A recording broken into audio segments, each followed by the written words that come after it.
৫৪তম মহান বিজয় দিবস উদযাপন করেছে জার্মানির জাতীয়তাবাদী যুব ও স্বেচ্ছাসেবক দল। এ উপলক্ষে জার্মানির রাজধানী বার্লিনে ছিল নানান আয়োজন। বার্লিন থেকে প্রতিনিধি অনামিকা বড়ুয়ার পাঠানো তথ্যছবিতে ডেস্ক রিপোর্ট। মহান বিজয় দিবস উপলক্ষে জার্মানির বার্লিনের ওয়াইনস্টার্সের মিলনায়তনে আলোচনা সভা ও সাংস্কৃতিক অনুষ্ঠানের আয়োজন করে জার্মান বিএনপির যুব ও স্বেচ্ছাসেবক দল।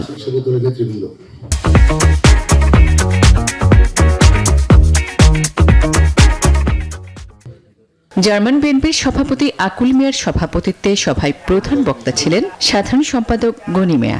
আগামী দিনে চিন্তা চেতনা সেটাকে যদি আমরা ফলো করি, ইনশাআল্লাহ আগামী দিনে আমরা বিজয় নিয়ে আসব।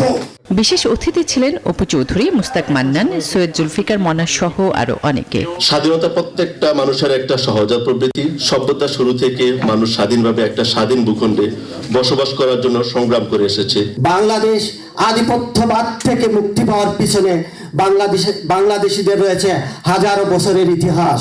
দামাল শ্রমিক ভাই বোনদের যাদের আত্মত্যাগের বিনিময়ে আজকে আমরা এখানে দাঁড়িয়েছি, বিজয় দিবস পালন করছি তাদেরকে। জার্মান বিএনপিকে শক্তিশালী করতে হলে এবং আমাদের তারুণ্যের অহংকার তারেক জিয়ার হাতকে শক্তিশালী করতে হলে আমাদের সবাইকে ঐক্যবদ্ধভাবে কাজ করতে হবে। বক্তারা বলেন, জুলাইয়ে ছাত্র জনতার আন্দোলনে সবার সাহসী ভূমিকার মধ্য দিয়ে বাংলাদেশ ভারতের আগ্রাসন মুক্ত হয়েছে। এই সংগ্রামে অনেক ভাইরা এখানে তারা শহীদ হয়েছে, তাদের জন্য তাদের রুহ মাগফিরাত কামনা করতেছি। আমাদের বিজয় হয়েছে, কিন্তু আমাদের আন্দোলন শেষ হয়নি। শেষে ছিল মনোজ্ঞ সাংস্কৃতিক আয়োজন। Desk report, news 24।